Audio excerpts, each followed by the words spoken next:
Imaginez un peu un homme condamné à mort par un empereur complètement timbré. Cet homme, c'est Sénèque, un philosophe stoïcien, qui se retrouve face à la folie furieuse de Néron. On lui laisse même choisir son exécution. Pourquoi choisir la mort plutôt que de se battre bec et ongle pour survivre? C'est la question qui nous plonge dans la vie et la philosophie de ce personnage hors du commun. Parce que Sénèque, c'était pas le mec lambda du coin. Philosophe, auteur de théâtre, politicien. Il a marqué son époque par son intelligence et sa sagesse. Proche conseiller de l'empereur Néron, il a touché du doigt le pouvoir absolu avant de connaître une chute vertigineuse. Accusé de complot, Sénèque se retrouve face à un choix impossible, l'exil ou la mort. Et son choix, radical, il l'assume jusqu'au bout. Il se donnera la mort. Mais pourquoi? Pourquoi choisir une fin aussi tragique plutôt que de s'accrocher à la vie? C'est en comprenant la philosophie stoïcienne qu'on commence à entrevoir la profondeur de son geste. Sénèque croyait fermement en la maîtrise de soi et en la liberté intérieure. Pour lui, la mort n'était pas une fin, mais une transition, une manière de rester fidèle à ses principes jusqu'au bout. En choisissant de mourir, il démontrait que même face à l'injustice la plus cruelle, on peut garder le contrôle de son destin. Sénèque a vécu dans une époque où la philosophie stoïcienne offrait une réponse à la brutalité du monde. Elle prônait la résilience, la vertu et l'acceptation de ce qui ne peut être changé.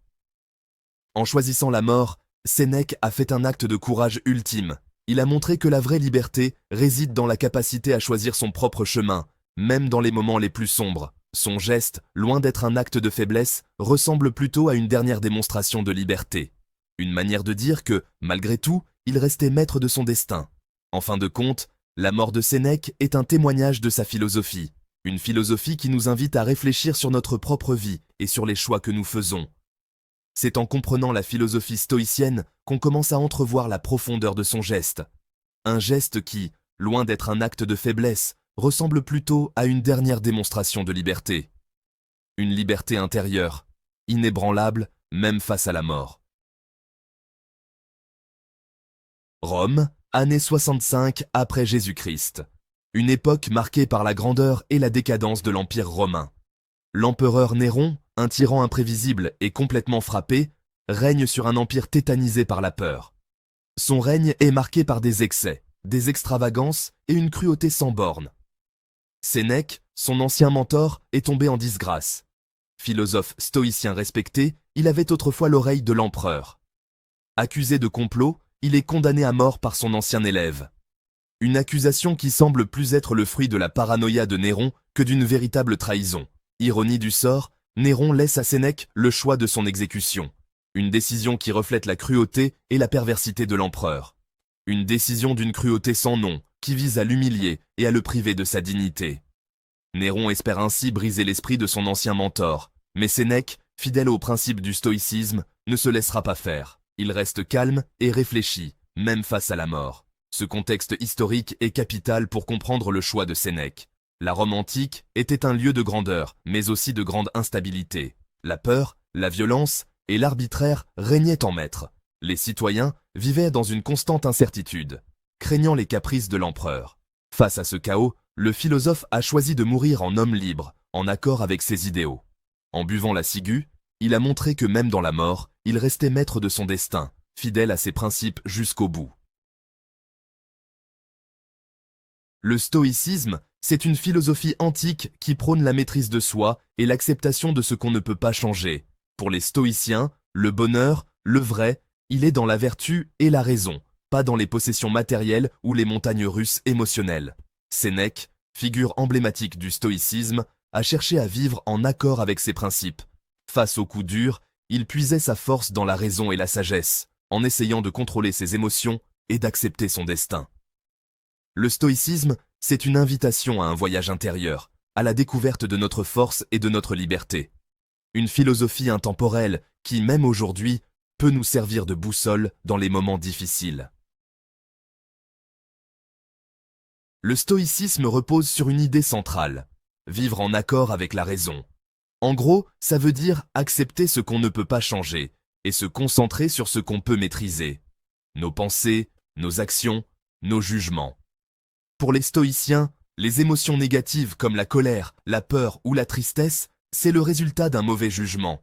Il ne s'agit pas de les ignorer, mais de les analyser à froid pour ne pas se laisser submerger. Ce principe de vie, exigeant mais tellement libérateur, a permis à Sénèque de faire face aux épreuves avec courage et dignité. Un rappel que la vraie liberté se trouve dans la maîtrise de soi et l'acceptation de notre destin. La mort, pour les stoïciens, n'est ni bonne ni mauvaise. Elle est simplement une partie inévitable de notre existence, une étape que chaque être vivant doit traverser. C'est un événement naturel, inévitable, qui fait partie du cycle de la vie. Tout comme le soleil se lève et se couche, la mort est une certitude qui rythme notre passage sur Terre. Avoir peur de la mort, c'est avoir peur de quelque chose d'inéluctable, et donc gaspiller son énergie et son temps. Cette peur peut nous paralyser, nous empêchant de vivre pleinement. Sénèque, conscient de cette réalité, a choisi d'affronter la mort avec courage et sérénité. Il a compris que la mort n'était pas une fin, mais une transition, une libération de l'âme. Plutôt que de la subir comme une injustice, il l'a intégrée à sa réflexion sur la vie et la liberté. Pour lui, accepter la mort, c'était aussi accepter la vie dans toute sa plénitude. Cette vision de la mort peut paraître un peu froide, mais elle nous encourage à vivre pleinement le moment présent. Elle nous rappelle que chaque instant est précieux et mérite d'être vécu intensément. Savoir que notre temps est compté nous pousse à donner un sens à chaque instant, à apprécier les moments simples et à chérir les relations qui nous sont chères. À ne pas gaspiller notre énergie dans des préoccupations inutiles. En adoptant cette perspective, nous pouvons trouver une paix intérieure et une clarté d'esprit qui nous permettent de vivre une vie plus épanouie et significative. Le suicide, dans la philosophie stoïcienne, n'est pas encouragé, mais il peut être considéré comme une issue honorable dans certaines situations extrêmes lorsque la liberté et la dignité sont menacées. Dans le cas de Sénèque, condamné par un tyran, le suicide peut être interprété comme un acte de résistance, une manière de mourir libre et digne. Il a préféré choisir sa mort plutôt que de la subir, affirmant ainsi sa liberté de pensée et d'action. Ce sujet, complexe et délicat, soulève des questions éthiques importantes. Il nous invite à réfléchir aux limites de la liberté individuelle et aux choix difficiles que l'on peut être amené à faire dans des situations extrêmes. L'histoire de Sénèque et de son choix radical nous parle encore aujourd'hui. Son courage face à l'adversité, sa sagesse et sa lucidité continuant d'inspirer. Le stoïcisme, loin d'être une philosophie dépassée, offre des outils précieux pour naviguer dans un monde complexe et incertain. Maîtrise de soi, acceptation, recherche du bonheur intérieur. Autant de principes qui résonnent avec notre époque. L'héritage de Sénèque nous rappelle que la véritable liberté se trouve à l'intérieur de nous. Une liberté que personne ne peut nous enlever, même dans les moments les plus sombres. Le choix de Sénèque, radical et courageux, suscite le débat. Certains y voient un acte de lâcheté, d'autres une affirmation de liberté ultime. Et vous, qu'en pensez-vous? Laissez votre opinion dans les commentaires.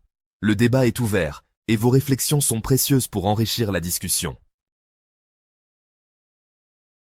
Ce sujet vous passionne. Vous souhaitez en savoir plus sur Sénèque, le stoïcisme ou la philosophie antique. Rejoignez notre communauté. Abonnez-vous à la chaîne, likez la vidéo et partagez-la autour de vous. Ensemble, explorons les grandes questions de la vie et de la philosophie. Il n'y a pas de vent favorable pour celui qui ne sait où il va. Ce n'est pas parce que les choses sont difficiles que nous n'osons pas, c'est parce que nous n'osons pas qu'elles sont difficiles.